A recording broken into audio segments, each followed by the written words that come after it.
The Screen Guild Players.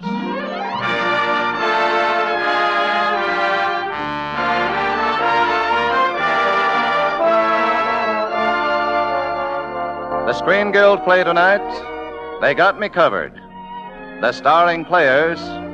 This is Bob Hope. This is Dorothy Lamour. And this is Phyllis Ruth.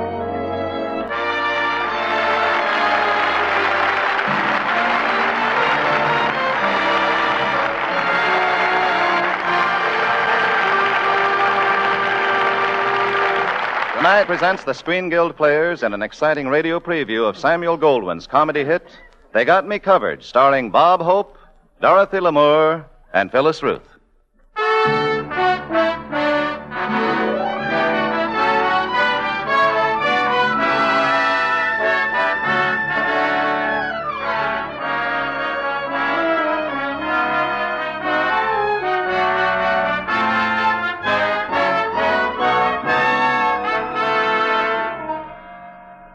When Bob Kittredge was a foreign correspondent for the Amalgamated News Agency, a Romanian named Gregory Vanescu supplied him with news tips and stories. And when Bob returned to the United States, Vanescu followed him, and the Gestapo followed Vanescu. In fact, the Gestapo was only a few steps behind him when Gregory Vanescu sneaked into the Washington, D.C. office of the Amalgamated News Agency and whispered, Kittredge. Well, Gregory Vanescu. Shh. I haven't seen you since somebody tried to slice your throat that night in Istanbul. What some people will do to get meat. Somebody's trying to kill me tonight, too. These men are trying to stop me from giving you the biggest news story of your career. Well, what are we waiting for? Let me hear the story. Bob had been fired by the Amalgamated News Agency, but he knew that if he could uncover a big news story, he'd not only get his job back, but help his standing with Christina Hill. However, before Vanescu could give Bob the news scoop, the Gestapo agents were shooting at him, and he had to run. But not before Bob had talked Christina into giving Vanescu $5,000 of the news agency's money to pay for the story they didn't get. We've got to raise the money to pay back the firm, Bob. I've got $400 in the bank. That leaves us $4,600 short. Have you got any money? Just $6.87 and a Wilkie button. The one I wear over my Hoover button. Can you raise any? Yeah, I can sell my body to a medical school. Just think what they'll give me for my shoes alone. Amalgamated News Agency, Kittredge speaking. This is Vanescu. Listen closely and don't interrupt me. Send a stenographer to the steps of the Lincoln Memorial at midnight. She must carry a red purse and a green umbrella. Isn't that a little gaudy? Shh. You must not come with her. Because the Gestapo agents saw me in your office, they will recognize you. Have the stenographer bring a big notebook and I will dictate the whole story to her. Goodbye. Who was it, Bob? Good old Vanescu. He wants you to meet him at the Lincoln Memorial wearing a red purse and a green umbrella. Oh, won't I be a little cold that way? Well, you're used to it. Hey. Look.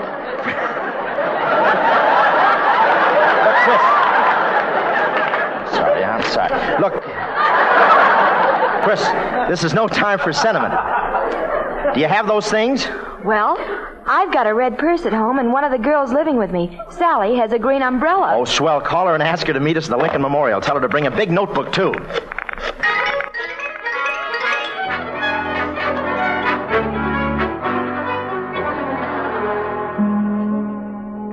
Do you see Sally anywhere, Chris? No. Let's ask that officer over there if he saw her. Yeah. Say, officer. Yes? Do you see a green girl around here carrying a red umbrella? What? Oh, how silly of me. I mean, do you see a green pocketbook with a red girl carrying an umbrella? Yes. She got into a car with some men right here just a few minutes ago. Oh, thanks. Well, Chris, guess we'd better go home and wait, huh? Go home?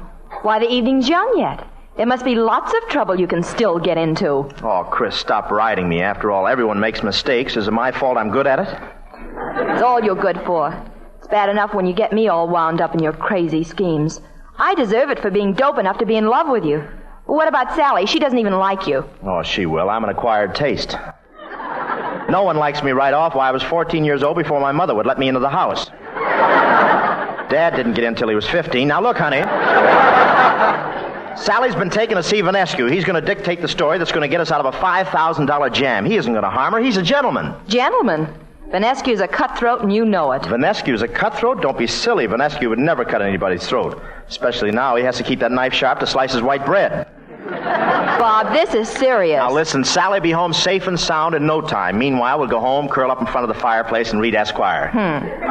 And I suppose, my handyman, you'll build a fire. With Esquire, who needs fires?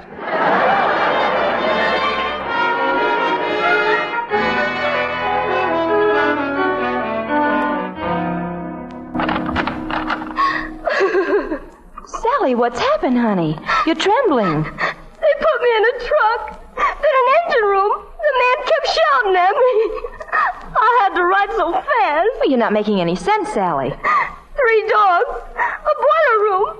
A man yelled all sorts of names at me. And the dogs were barking. And everyone was grabbing and reaching and screaming. Sounds like an afternoon at the butcher shop. Did you get the story, Sally? Yeah, the dictation, Sally. Did you get the dictation? The dark. Candles and bottles.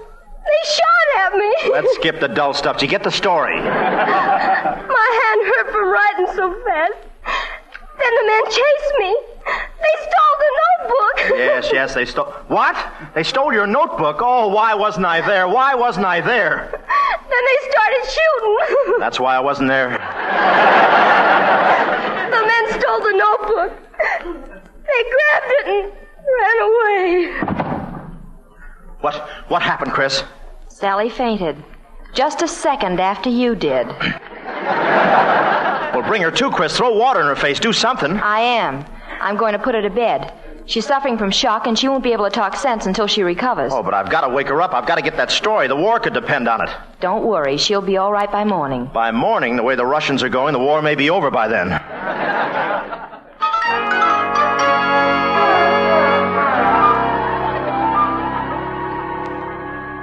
Henry Kaiser Day. Now, look, Chris. It's 10 o'clock. The sun's shining. The birds are singing. Why can't we wake Sally now? Because she had a terrible experience and needs the rest. Don't get so upset, Bob. Say, do you realize I may never see Vanescu again? People have been trying to kill that guy ever since I first met him in Europe years ago. Why, Hitler's been after him since 1925. Oh, Bob, Hitler didn't even come into power until 1933. I know, but Vanescu once got fingerprints all over a house he was painting.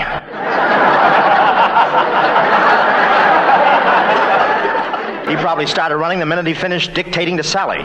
But why should he, Bob? Because that story's dynamite. It must be, because those Gestapo agents wanted it badly enough to steal Sally's notebook. Well, who are the Gestapo agents? Well, that's the $5,000 question. If I knew, I wouldn't have to wait for that Southern Fried Chicken to wake up. What a spot I'm in with $5,000 tied up in this yarn. I signed the firm's check. I'm the one that's in a spot. All right, I'll sublease you half of my spot. Now what do we do? Well, I'm just hoping Sally remembers that dictation. Well, look, Chris, will you please go in the bedroom and wake her up? Well? Please. Oh, all right. Chris, what happened? Chris, stop screaming. What happened? Oh, Sally's been kidnapped. Well, that's no reason to... Are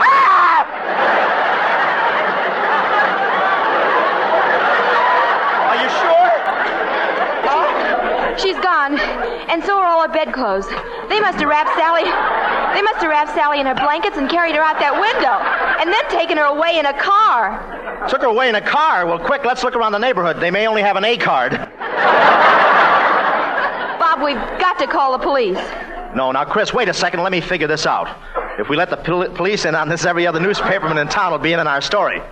And we'd be out $5,000. Oh, who cares about money? Sally's life may be at stake. Why, that's silly. They're not going to harm Sally. They don't dare. And why not? Because you can get 20 years for hitting anyone with glasses, and Sally's eyes are so bad that even her glasses wear glasses. But why would anyone want to kidnap Sally? I don't know. Maybe they think the government is all set to start a new kind of rationing. Say, maybe I've got it.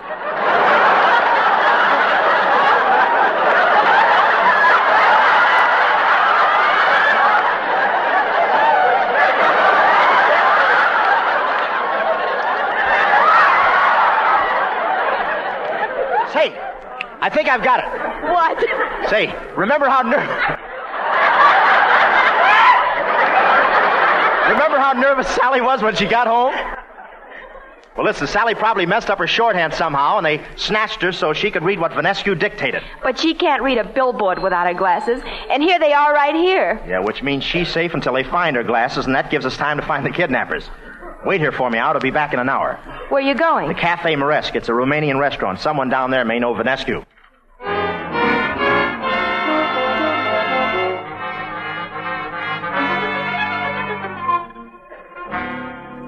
Bob Kittredge is downstairs in the Cafe Moresque, asking about Vanescu. I'm having them send him up here to talk to you. Why send you to me, Otto? They have told him downstairs that you are Mrs. Vanescu. So make him believe you are Vanescu's widow. That shouldn't be too difficult. But then what? Try to persuade him to drop this investigation. And at the same time, find out what he has learned about us. But what if he gets suspicious? There's no reason why he should. See that you're crying when he arrives. It may help to soften him up. If you need me, I'll be in the next room. Come in. Oh, hello. Mr. Kittredge, That's right. you were asking downstairs about the man. Gregory Vanescu. That's right. He is dead. That's wrong. My poor husband, Gregory, they've killed him. Your husband, you say? Yes. Well, Mrs. Vanescu... Please call me Olga. All my friends call me Olga. Oh.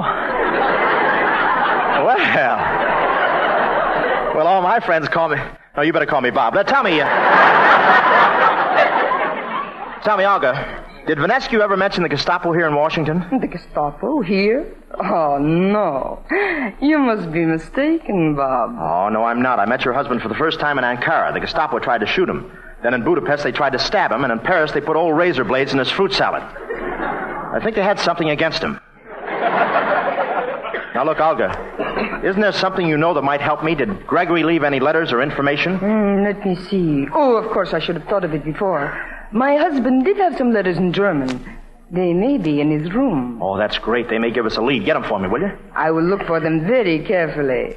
Wait, right here, Bobby. Otto. Well, what about Kittredge? He's going ahead with his investigation. How much does he know? Well, he's convinced the Gestapo killed Vanescu. And he know enough to come to the Cafe Moresque looking for him. Perhaps it would be better to kill him, Otto. No. I have a better plan. If we killed him, it would convince the police and other reporters that he really did have a story. Instead, we will destroy his reputation, make him a laughing stock, and then he can talk all he wants to. No one will believe him. No one will print anything he writes. But how can we do that, Otto? Well, see that he smokes one of these cigarettes. When he wakes up, he will find himself married to a very dear friend of mine, Glory the Glow Girl. That burlesque queen? We'll send him to Niagara Falls for our honeymoon.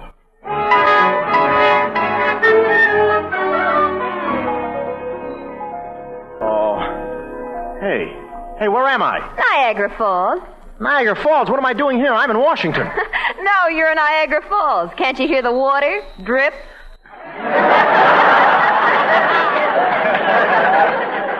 And who are you? What are you doing in my room? Well, the name I got married under is Tilly Hofferkamp. Tilly Hoffer who? Hofferkamp. Yeah. Professionally, they call me Gloria the Glow Girl. Gloria the Glow Girl. Well, stop glowing. This is a dim-out zone. Anyway, what does your marriage mean to me? You're on your honeymoon, kid. Here's the marriage license. What? Oh, no, you don't. I can get this annulled. I'll prove I was doped. I'll demand a saliva test. I'll get you ruled off the track for life. That tip was right, boys. There he is, the great Kittredge, honeymooning with Gloria the Glow Girl. Oh, now listen, fellas, I can explain everything. Well, go right ahead. We're listening. We even brought someone along from Washington for you to do your explaining, too. Someone from Washington, eh? Well, if it's Paul McNutt, tell him this is carrying the manpower shortage too far. Who'd you bring? Me. Chris. I wanted to see this with my own eyes. Chris. I wonder what Dr. Anthony would do in a spot like this. Now, Chris, I can explain everything. I've been framed. Hey, Gloria. That'll teach you not to talk disrespectfully about your wife. Hey, Chris. And that'll teach you not to lie to me. Hey, Bob! That'll teach me not to try and commit suicide. I almost got shot.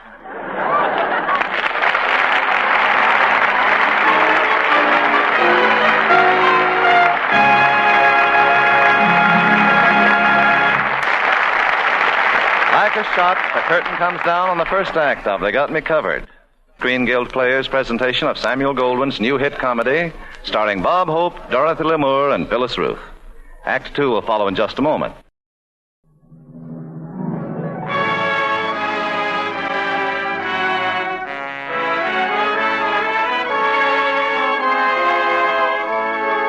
And now the curtain rises. reprisals on the second act of They Got Me Covered, starring Bob Hope as Bob Kittredge, Dorothy Lamour as Christina Hill, and Phyllis Ruth as Sally.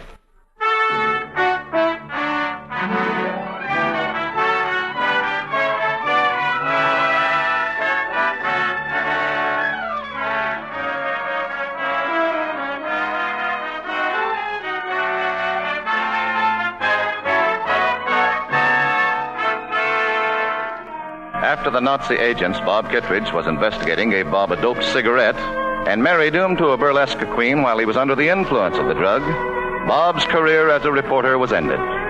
He finally succeeded in convincing Christina Hill that he had been framed, but Chris couldn't offer him any real consolation because he was still married to Gloria, the Glow Girl. What are you going to do about her, Bob? After all, she's your wife. Yeah, but you're the girl I'm engaged to marry. Gloria was just a stooge. The dame I want to get my hands on is the dame who said she was Mrs. Vanescu. Well, did you try the Cafe Moresque again? Twice. The first time they threw me out in my face. Second time they reversed the procedure. Well, haven't you any idea who she is or where to find her? Well, I've got one lead, a handkerchief I picked up in her apartment that night. Let me see it. What are you going to do, hire bloodhounds? It's saturated with an expensive perfume. Probably very rare. We'll have one of the chemists at the FBI analyze it. Oh, that a girl. When we find out what it is, we check the records at the Custom Bureau and find out who imports the perfume and who sells it. You follow that up, will you, Chris? Of course. Well, you're a great girl, Chris. The only girl I've ever cared about. The only girl in the whole world for me. Do you mean that, Bob? Certainly. I'll tell you more about it just as soon as I've seen my wife. Bob. Well, I'm going to find out who hired Gloria, and if I get over to that burlesque theater right now, I might get to see her. Yes, sir, I might get to see a lot of her.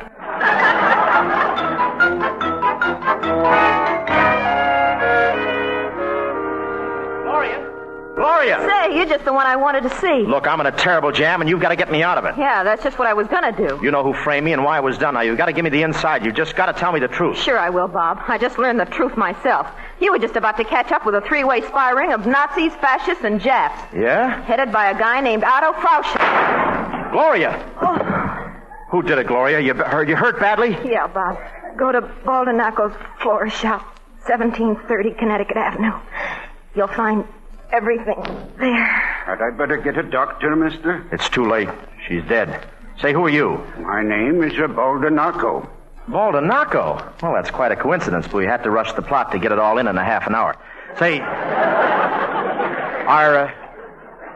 are you the guy who runs a florist shop at 1730 Connecticut Avenue? Yes, sir, Mr. Kittredge. Kittredge? You know my name? Or is the laundry mark on my long underwear showing? We know you. And at this time, we'll take more permanent care of you than we did with the cigarette. Hit him, Otto. Oh! Take the body to the LaRoche Beauty Salon for safekeeping, Otto. We can dispose of it later.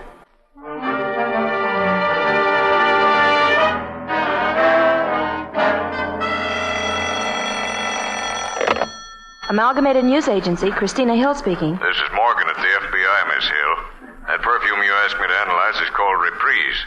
It's imported by a New York firm, and its exclusive Washington agent is the LaRoche Beauty Salon at 1757 Rhode Island Avenue, Northwest. Anything else you want, Miss Hill?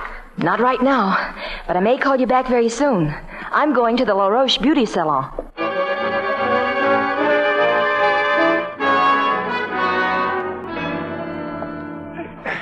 Oh, don't untie my hand. Yeah, if you did not resist so much, Miss Hill, it would be easier on all of us. What did you do with Bob Kittredge and Sally? Where are they? I want to see Bob Kittredge and Sally. Well, now that can be arranged immediately. You'll find them right in there. Well, Chris, welcome to our little gathering. That's Sally tied up in that other corner. Sally? Oh, Bob, you found her. Well, I didn't exactly find her. The same gang that threw you in here threw me in here with her. What time do the guns go off? Oh, Bob, how can you be so calm? Why doesn't Sally say anything? They had her gagged when they threw me in here. Well, why didn't you take the gag off? I did, but after about 10 minutes, I put her right back on her. How could a girl that young learn that kind of language? How are we going to get out of here, Bob? I need to make a phone call. Oh, well, why didn't you say so? Just kick on the door and tell him you want to call the cops. Oh, be serious, Bob. Listen, Chris, I was never more serious in my life. If we don't get out of here in a hurry, we don't get out of here, period. What does that mean? It means we're stuck. I did have one idea, but there's a little matter of my hands and feet being tied. Well, that leaves us pretty helpless. Of course, if I could wiggle over to you, maybe we could put our backs together and untie each other's hands. Then try to wiggle over here. Okay. Now I know how a vacuum cleaner feels. Gee, this is tough. I gotta have a talk with that Fibber McGee. Why? Well, that Johnson's Glow Coat may look good, but it tastes awful. Okay, here you are, Bob. Mm-hmm. Now, just raise yourself up a bit, and I'll try to untie those knots. Oh, fine. There. I think I untied a string. Yeah, that's swell. Great. Are your hands free? No, but you loosened my girdle.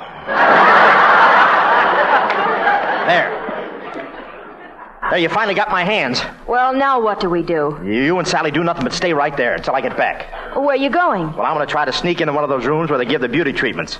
If I wrap myself up in one of those sheets the women wear and smear some cold cream on my face, maybe I can get to a phone and call the cops.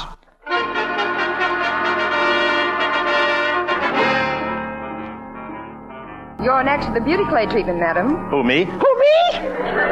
Yes, madam. Well, you have to hurry. I have to go home and take care of the kids so the cook can go out with my husband. Tell me, do you think my type of face will ever come back? Well, we'll do our best to bring it partway back. Well, I've gone to a lot of beauty salons. You know what Helena Rubinstein said when she saw me? What?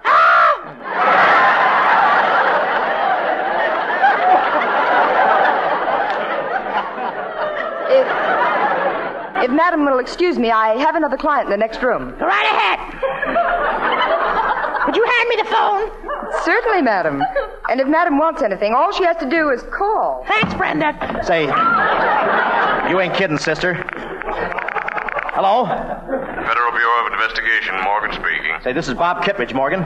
Christina Hill, Sally, and I are prisoners at the LaRoche Beauty Salon, 1757. I've got the address. We'll be right over, Kittredge. You've got nothing to worry about. Kittredge! Whoops. Here's the head man. I think he's after my head. Mr. Vanesco, Ordinaco, Nishimura, halt! Kittredge is loose. He was just talking with somebody on the phone. Lock all the doors, and when you see him, shoot to kill.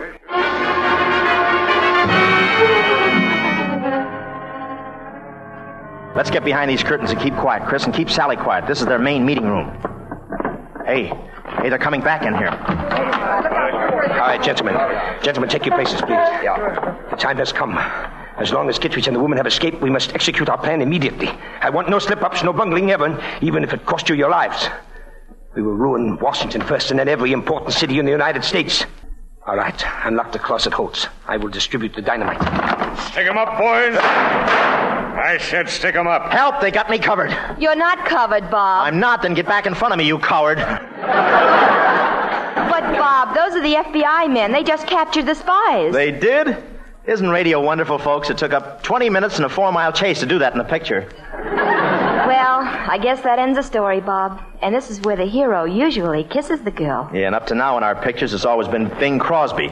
But I'll show everyone who the better lover is, me or Bing Crosby. Come here.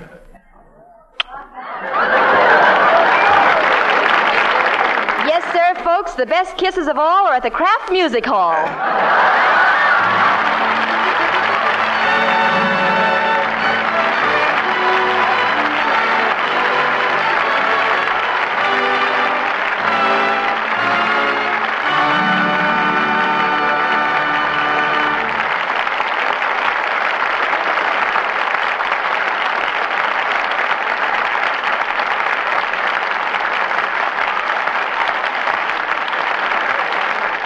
Thank you, Bob Hope, Dorothy Lamour, and Phyllis Ruth for your swell performances in They Got Me Covered.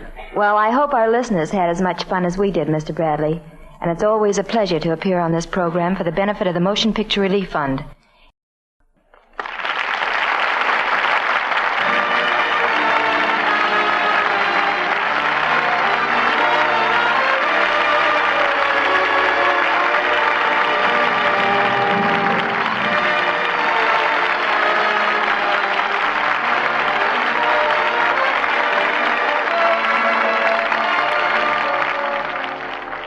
Music on tonight's show was arranged and conducted by Wilbur Hatch. This is Truman Bradley speaking, saying thank you. Good night.